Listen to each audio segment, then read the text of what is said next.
Welcome to Cat Chat. For today's episode, I interviewed veterinarian nutritional consultant Marc Ching about one of the most important, loving things you can do to keep your cat as healthy as possible for as long as possible.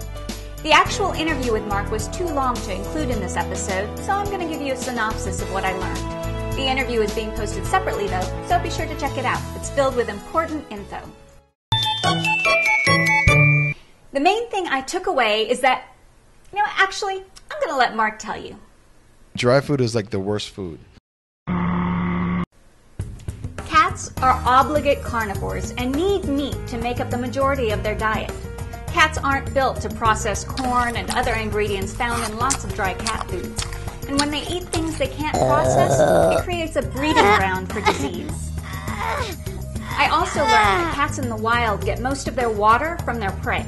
Because of this, cats aren't built with a significant thirst drive, and if they don't get enough water, they get dehydrated, which can also lead to serious health issues.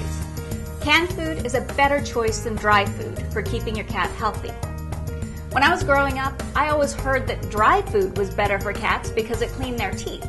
Well, Marc busted that myth for me and gave me a better tip for healthy teeth. Cats normally eat muscle meat. So if you give them like chicken that are chunks, when they're chewing it, the muscle meat, it actually cleans the teeth naturally. Although canned food is so much better than dry, if you really want your cat to be super healthy, homemade food, which according to Marc is pretty easy to do, is even better than canned. An added bonus to homemade food is that it can be done inexpensively. Oh, speaking of expenses, although dry food may be cheaper than canned food, it can end up being much costlier in the long run due to higher vet bills when dealing with the resulting illnesses. Even if your cat seems healthy and fine on dry food, that's usually not the case, as Marc explains.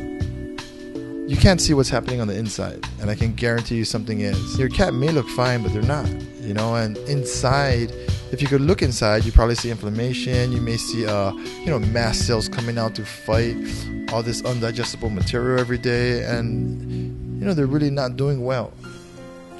Up until a few months ago, when my cat Boomer was in his final days, I had always fed my cats dry food. It came as a huge shock when I spoke with Marc and discovered that doing so may have played a major role in his developing the kidney failure and cancer that took his life. I later discovered that a dry food diet may have also contributed to the diabetes that took another beloved cat from me 10 years ago. In both cases, the cats seemed fine and perfectly healthy until one day when they weren't. Now that I know better, I can't go back in time and change what I fed them, but I can make sure my current kitties don't suffer from diseases that I could prevent simply by changing what I feed them.